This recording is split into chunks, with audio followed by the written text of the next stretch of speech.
अस्सलामुअलैकुम। Horror stories के एक न्यू एपिसोड के साथ मैं हूं Mazhar Malik. Thank you so much and love you so much आप सबके प्यार भरे फीडबैक का। आज की जो कहानी मैं आपको सुनाने जा रहा हूं ये मुझे भेजी है ज़ीशान ख़ान ने। ज़ीशान ख़ान कहते हैं, मैं खैबर पख्तूनख्वा के शहर एबटाबाद और शेखुल बांडी गांव में रहता हूं। आप ये रियल ही बता दीजिएगा। ज़ीशान ख़ान 2011 में दुबई में मुलाजमत के सिलसिले में गए और वहाँ पे एक सिक्योरिटी कंपनी में मुलाजिम हो गए। शुरू के 6 महीने तो बहुत ही ज़बरदस्त गुजरे।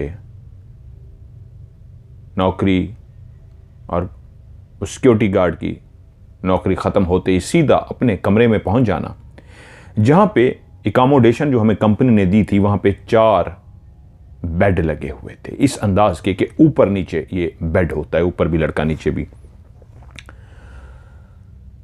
हम लोग अपनी ड्यूटी करते और किसी दिन छुट्टी होती तो फिर हम फुटबॉल खेलते, एंजॉय करते और हल्ला गुल्ला करते। लेकिन 6 महीने के बाद हमारी कंपनी का एक कॉन्ट्रैक्ट हुआ एक ऐसी कम्युनिटी के साथ जहां पे एक तरफ 4 मंजिला बिल्डिंग थी और उसी के साथ ही 8 मंजिला बिल्डिंग बनी हुई थी। तकरीबन ये 80 से ज़्यादा ही बिल्डिंग्स थी जो बनी हुई थी। एक साइड पे 8 मंजिला बिल्डिंग्स थी, अपार्टमेंट होते हैं, और एक साइड पे ये 40 मंजिला, 4 मंजिला थी और एक साइड पे 8 मंजिला। हमारी कंपनी के कोई तकरीबन 14 गार्ड थे जो वहाँ पे तैनात किए गए। उससे पहले जो पुरानी कंपनी थी उनके कोई 50 के करीब या उससे ज़्यादा कुछ गार्ड थे जो पहले ही थे, मज़ीद उनको चाहिए थे। वो कॉन्ट्रैक्ट हमारी कंपनी को मिला था। 7 लड़के दिन के टाइम काम करते और 7 लड़के रात को ड्यूटी देते, यानी कि 12 घंटे सुबह और 12 घंटे रात की ड्यूटी होती। मेरे सुपरवाइज़र ने मुझे बताया कि तुम्हारी ड्यूटी जो नया कॉन्ट्रैक्ट हुआ है उस बिल्डिंग में आज है, तुम रवाना हो जाना आज। मैंने कहा ठीक है। मैंने उस बिल्डिंग का एड्रेस वगैरह पता किया और मुझे दोस्तों ने समझाया और मैं सीधा चलता हुआ वहां पहुंच गया।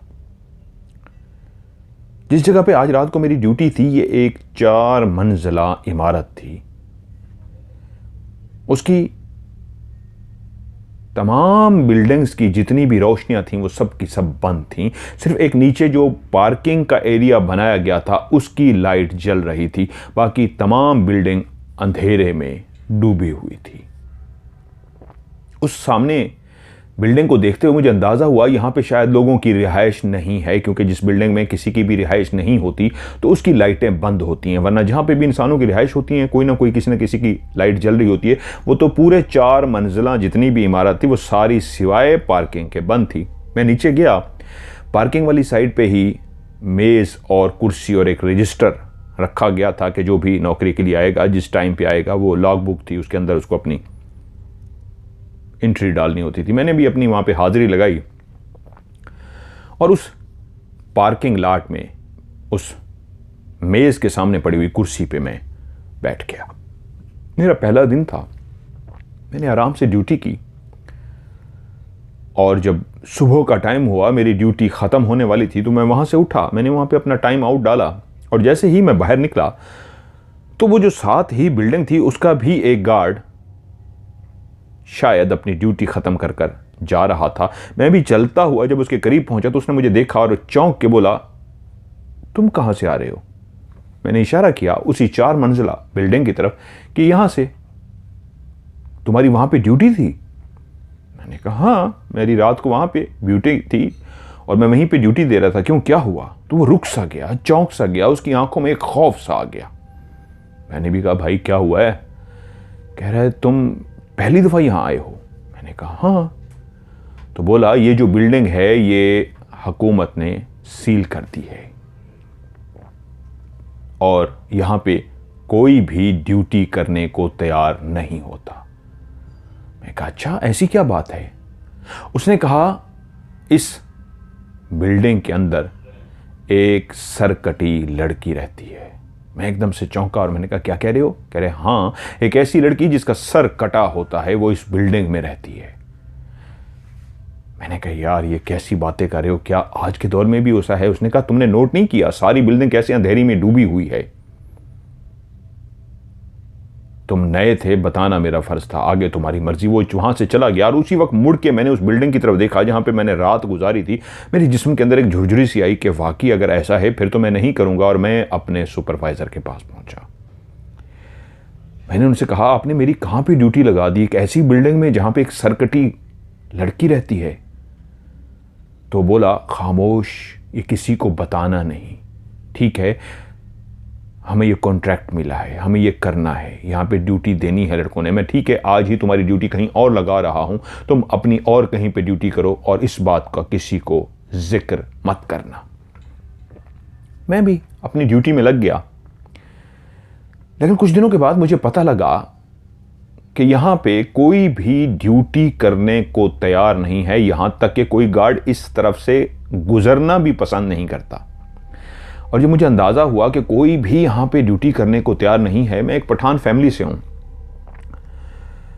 तो मैंने वहाँ अपने सुपरवाइज़र से कहा ठीक है जी, मेरी ड्यूटी आप उसी बिल्डिंग के बीच में लगा दें। क्योंकि मैं जान चुका था कि कोई भी वहाँ पे ड्यूटी करने को तैयार नहीं है, तो मैं फैसला ले चुका था क्या होगा देखा जाएगा, ऐसे बातें मशहूर होती है, होता कुछ भी नहीं है। सुपरवाइज़र ने उसी बिल्डिंग में मेरी ड्यूटी लगा दी, क्योंकि मेरी ही ख्वाहिश थी, इसलिए अब और तो कोई तैयार नहीं था। एक तरह से मुस्तकिल मेरी वहाँ पे अब ड्यूटी लगने जा रही थी। मैं जब उस रात उस बिल्डिंग के अंदर पहुंचा, अपनी उस कुर्सी पे, जो मेज़ कुर्सी पड़ी थी, उस पे जाके बैठने से पहले मेरे अंदर आज एक हल्का हल्का खौफ था। जब इंसान के दिमाग में ये बात बैठ जाती है कि ये जो बिल्डिंग है ये आसेब ज़दा है, यहाँ पे एक सरकटी लाश, एक लड़की जो जिंदा नहीं है, यकीनन जब इसकी गर्दन कट जाए तो वो मर चुकी होती है, तो एक मुर्दा लड़की अपनी गर्दन को लेके फिरती है, ऐसी बातें दिमाग में हो तो इंसान शदीद खौफ में मुब्तला हो जाता है। लेकिन मैं आज अपनी ड्यूटी पे आ गया था और बैठते ही मैंने सबसे पहले आयात पढ़ी और आयात पढ़ने के बाद अपने ऊपर दम किया और उसके बाद उस कुर्सी पे तो बैठ गया, लेकिन मैं मुसलसल आयात पढ़ रहा था क्योंकि इर्द गिर्द अंधेरा ही अंधेरा था। पूरी बिल्डिंग अंधेरे में डूबी हुई थी सिवाय उस पार्किंग लॉट के। पहली रात बिल्कुल, वैसे तो अब ये मेरी दूसरी रात थी, लेकिन खुद से जब मैंने ड्यूटी मांगी थी ये मेरी पहली रात थी। मेरी पहली रात आराम से गुजर गई। दूसरी रात भी ऐसा ही हुआ, मैं अपनी सूरतें पढ़ता रहा, दम करता रहा। तीसरी रात भी ऐसे आराम से गुजर गई। और जब चौथी रात थी, मैंने कहा 3 रातें मैं गुजार चुका हूं, 1 रात पहले भी गुजारी थी, देखो तो सही क्या है इस बिल्डिंग में। और यूं मैं टहलता हुआ इस बिल्डिंग को देखने के लिए तैयार था।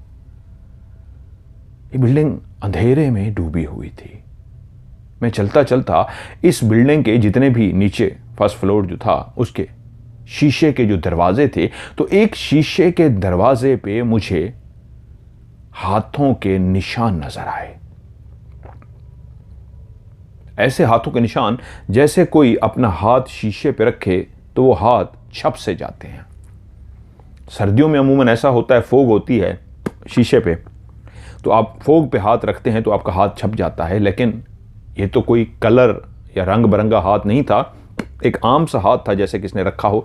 लेकिन यहां तो खौफ के मारे आता कोई नहीं है, तो ये किसका हाथ छपा हुआ है? तो मैं चलते हुए उस हाथ के करीब गया और जब मैंने उसको गौर से देखा तो वो शीशे के अंदर छपा हुआ हाथ बाहर की तरफ से नहीं, अंदर की तरफ से था। जिसने भी वो एक नीचे से पतली पतली उंगलियां सी, इंसानी हाथ था, अंगूठा और 4 उंगलियां, लेकिन इतनी बारीक के देख के बंदा हैरान हो जाए कि किसी बच्चे की इतनी बारीक उंगलियां हो सकती हैं, लेकिन बच्चे का हाथ इतना बड़ा नहीं हो सकता। तो क्या कोई इतनी कमजोर लड़की का भी हाथ हो सकता है?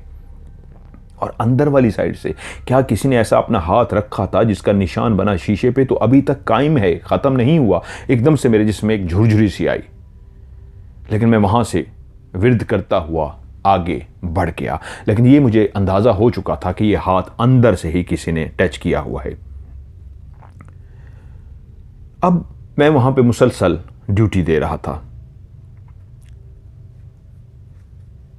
हम 6 दोस्त थे, आपस में हम डिस्कस कर चुके थे कि वो जो बिल्डिंग जिसके यहां कोई भी गुजरना पसंद नहीं करता, दिन को भी उसके सामने कोई नहीं जाता, डरते हैं, तो वहां रात के टाइम मैं तो ड्यूटी दे रहा हूं, मैंने सिर्फ एक हाथ को देखा था और किसी को बताया भी नहीं था। तो हम 6 दोस्त आपस में बात करते करते फैसला कर चुके, क्यों ना एक प्रोग्राम बनाते हैं हम इस बिल्डिंग के अंदर चलते हैं, हम भी तो देख के आए क्या है। और बात मजाक से शुरू हुई थी, होते होते सीरियस हो गई, प्रोग्राम बन गया कि हाँ अब हमें इस बिल्डिंग में जाना है। यूं हम 6 दोस्त रात को 12 बजे वहां पहुंच गए। अब हम इंतजार में थे कि अब 12 तो बज चुके हैं, रात के 12 बजे तो किसी की भी जुर्रत नहीं कि कोई इस साइड पे आए, लेकिन फिर भी हमें एहतियात बरतनी थी। ये जो 4 मंजिला बिल्डिंग थी, इसके साथ 8 मंजिला जो बिल्डिंग थी, उसके अंदर तो काफ़ी लोग रिहाइश पसीर थे, सिर्फ ये वाली जो बिल्डिंग थी ये बंद थी। नीचे जो घर बने हुए थे, फ्लैट बने हुए थे, उसमें से एक शीशे का दरवाज़ा ऐसा था जो खुला हुआ था। हमने अच्छी तरह से इधर उधर देख लिया कि कोई भी हमें नहीं देख रहा। आज हम अंदर इन्वेस्टिगेशन करने जा रहे थे, कौन सी भूत है, कौन सी सरकटी लड़की है, क्या राज है, हम भी तो देख के आए। हम चलते हुए उस दरवाजे के जरिए अंदर दाखिल हो गए। हमने अपने अपने मोबाइलों की रोशनियां जला रही थी, मोबाइल के टॉर्च जली हुई थी और वही हमने हाथ में पकड़े हुए थे। अंदर पूरी चारों तरफ अंधेरा ही अंधेरा था। एक मुस्तकिल खामोशी। और जब आपको पता हो यहां कोई सरकटी हो तो वैसे भी आपके अंदर एक शदीद खौफ होता है। तो इस दरवाजे से, जो शीशे का खुला हुआ दरवाजा था, दाखिल होने से पहले ही सब ने पढ़ के अपने ऊपर पहले दम कर लिया था। उसके बावजूद जब हम अंदर दाखिल हुए थे तो सारे आहिस्ता आहिस्ता दिल ही दिल में विर्द कर रहे थे। हम जब पाँव भी नीचे ज़मीन पर रखते तो एक ऐसा शोर सा पैदा होता, जिस जगह पे जिन्नात का बसेरा हो वहाँ अपने पाँव की आवाज़ से भी डर लगता है, ऐसा ही था। लेकिन हम क्योंकि 6 लड़के थे, इसलिए हमें एक थोड़ा सा एहसास था कि हमें डरना नहीं है, हम काफ़ी ज़्यादा लोग हैं। हमने उन मोबाइलों की रोशनियों में हर तरफ देखा तो यहाँ कोई फैमिली जो रहती थी वो इस अंदाज में गई थी कि इस घर के अंदर तमाम घरेलू जो सामान होता है वो मौजूद था। यानी जिसने भी इस घर को छोड़ा था तो इस अंदाज में छोड़ा था कि सब कुछ वहीं पे रहने दिया था, कुछ भी नहीं उठाया था। ऐसी क्या मजबूरी होगी उनकी कि अपना सब कुछ छोड़ के चले गए थे, क्योंकि दरो दीवार और हर उस कमरे के अंदर पड़ी हुई चीज़ मट्टी से इस अंदाज में भरी हुई थी कि हर तरफ जाला ही जाला था। पता नहीं कब से ये बिल्डिंग बंद थी। अब उस दरवाजे से होते हुए हम उस कॉरिडोर की तरफ आ गए, जो एक बिल्डिंग्स होती है जहां पे एक होटल की तरह कॉरिडोर सा बना होता है, एक गली सी बनी होती है जिसके लेफ्ट राइट दोनों तरफ घरों के दरवाजे होते हैं। अब हम उस कॉरिडोर की तरफ खड़े थे जहां मुसलसल घुप अंधेरा था, लेकिन सबके दिल में एक धड़कन सी जो इसलिए तेज होती जा रही थी किसी लम्हे कुछ भी ना हो जाए। तो हमने कहा फर्स्ट फ्लोर पे चलते हैं। फर्स्ट फ्लोर की तरफ हम आहिस्ता आहिस्ता सीढ़ियों के जरिए ऊपर चढ़ना शुरू हो गए, लेकिन उस लॉबी के अंदर भी अंधेरा ही अंधेरा था। वो ही हमारे हाथ में पकड़े हुए मोबाइल थे जिनकी रोशनियों से हम रास्ता देख पा रहे थे। और जब सीढ़ी के ज़रिए हम ऊपर जा रहे थे तो जब भी कदम हम सीढ़ी पे रखते तो जो ठक की आवाज़ होती, हमारे दिलों की धड़कन और तेज़ हो जाती। हमने सुन रखा था इसी बिल्डिंग का, उन्होंने यहाँ पे नंबर भी लिख दिया, कहा आप ना बताइएगा, एक बिल्डिंग का रूम नंबर, हाउस नंबर फलां है जहाँ पे ये ज़्यादा वाक़यात होते हैं। तो हम उन सीढ़ियों से चढ़ते हुए जब सेकंड फ्लोर पर पहुँचे तो वहाँ एक अजीबो गरीब मंजर था। वहाँ जहाँ नीचे भी हर तरफ मट्टी ही मट्टी थी, लेकिन दूसरे फ्लोर पे तो 1 से 2 इंच गहरी मट्टी थी। नीचे शायद 1 इंच की मट्टी थी, लेकिन ऊपर वाले फ्लोर पे सबसे ज़्यादा तह जमी हुई थी मट्टी की, जैसे 1.5 से 2 इंच मट्टी हो। सऊदीया का मुझे एक मकान याद है जिसका दरवाज़ा हमने 30 साल बाद ताला तोड़ा था और अंदर दाखिल हुए थे। उसके अंदर 3-3, 4-4 इंच की मट्टी थी। मुझे याद है पाँव रखते थे, पाँव अंदर धंस जाता था। तो वो कहते हैं वहाँ से 1.5 से 2 इंच की मट्टी थी, लेकिन हम उस मट्टी को देख के एकदम से चौंक गए और वहीं पे रुक गए, क्योंकि आगे जो मंजर था एक अजीबो गरीब सा मंजर था। उस मट्टी के ऊपर पाँव के निशान थे, लेकिन वो पाँव तकरीबन 18 से 20 इंच बड़ा अगर किसी का पाँव जैसे होता है, इतने बड़े बड़े पाँव के निशान लगे हुए थे। क्योंकि जो हम नीचे से चलते हुए ऊपर आ रहे थे तो हमें हर तरफ मट्टी जमी हुई तह नजर आई थी, लेकिन किसी भी पाँव का चलने का निशान नहीं था। लेकिन ऊपर जो पाँव का निशान, सीढ़ी चढ़ते ही जब हम लॉबी में पहुंचे तो इतना बड़ा पाँव, किसी का 20 इंच बड़ा पाँव। 8 नंबर जूता होता है, बड़ा से बड़ा 13 नंबर, यहां मैंने 14 नंबर जूते भी देखे हैं, लेकिन वो तकरीबन समझिए 20 नंबर का जैसे कोई जूता होता है। इतने बड़े बड़े पाँव के निशान उस जमी हुई तह के ऊपर लगे हुए थे कि हम सारे चौंक गए और दिलों की धड़कन पहले ही जो तेज थी और शदीद तेज हो गई कि इतने बड़े पाँव किसके हो सकते हैं, वो भी इस मट्टी की जमी हुई तह पे। हर तरफ एक खामोशी, हमारी सांसें और जो अब तेज हो चुकी थी, दिल की धड़कन तेज थी और घबराहट आ चुकी थी।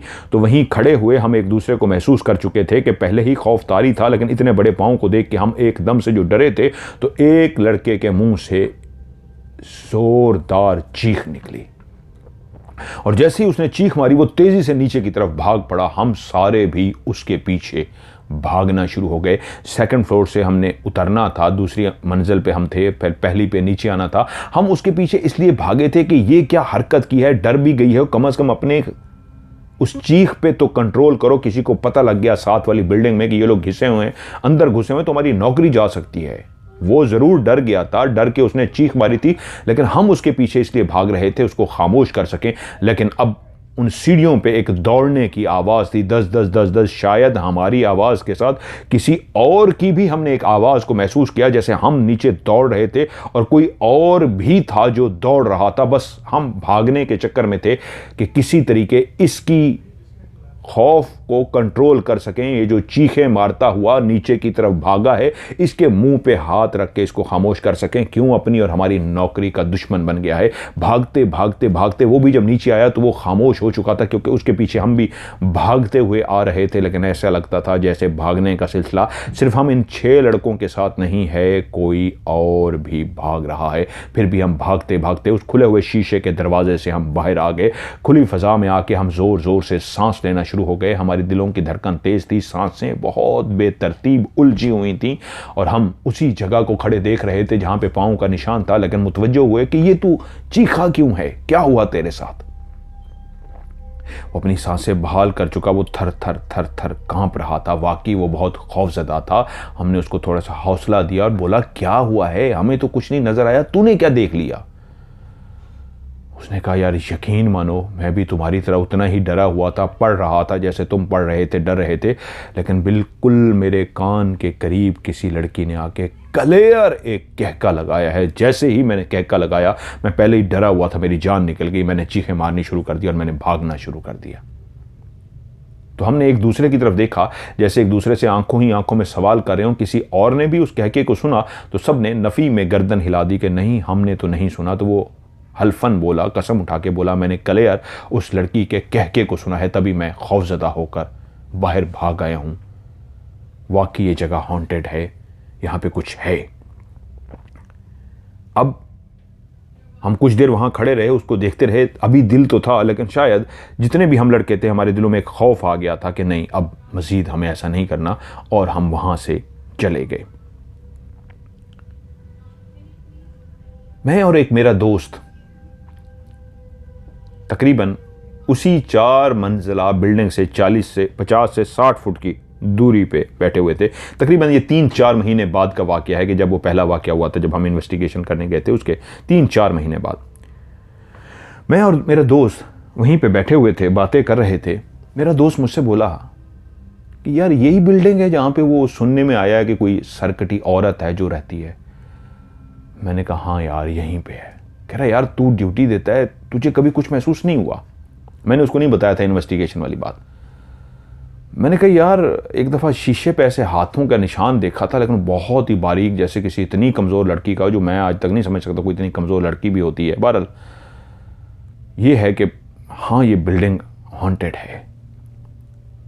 तो मेरा दोस्त बोला कि यार चल एक ज़रा इशारा ही मांगते हैं इससे, ज़रा देखते हैं क्या वाकई है या क्या है। मैंने कहा क्या मतलब। कह रहा है यार ज़रा देखें तो सही, शुगल लगाते हैं। तो वहीं पे बैठे हुए मैंने एकदम से कहा, अगर यहां पे कोई सरकटी लड़की रहती है, क्योंकि वो मेरे प्रोग्राम शायद देखते रहे, उन्होंने कहा है, वो अभी पहले कहानी भी सुननी छोड़ चुके थे, 1 साल से आप कह रहे हैं मुसलसल सुन रहा हूँ, एपिसोड नंबर यहाँ तक पहुँचा हूँ। तो उसी अंदाज में बोले कि मैंने कहा अगर यहाँ पे कोई सरकटी लड़की रहती है तो क्या आप बग़ैर नुकसान पहुँचाए हमें यहाँ अपनी मौजूदगी का एहसास दिला सकती हैं। मैंने एक दफ़ा ये जुमला दोहराया और कुछ देर खामोशी के बाद हम दोनों वहीं पे देखते रहे, उस बिल्डिंग के ऊपर नीचे हर तरफ देखते रहे, शायद कहीं से कोई इशारा मिल जाए। कुछ भी नहीं हुआ। लेकिन फिर दूसरी दफ़ा फिर से कुछ देर की खामोशी के बाद जब नहीं हुआ तो फिर से मैंने थोड़ी ऊंची आवाज़ में कहा, यहां पे एक सरकटी लड़की रहती है। मैं उस सरकटी लड़की से इशारा मांगता हूं, अगर आप यहां पे मौजूद हैं तो क्या आप बग़ैर नुकसान पहुंचाए हमें अपनी मौजूदगी का एहसास दिला सकती हैं। और उसी लम्हे एहसास दिला दिया गया।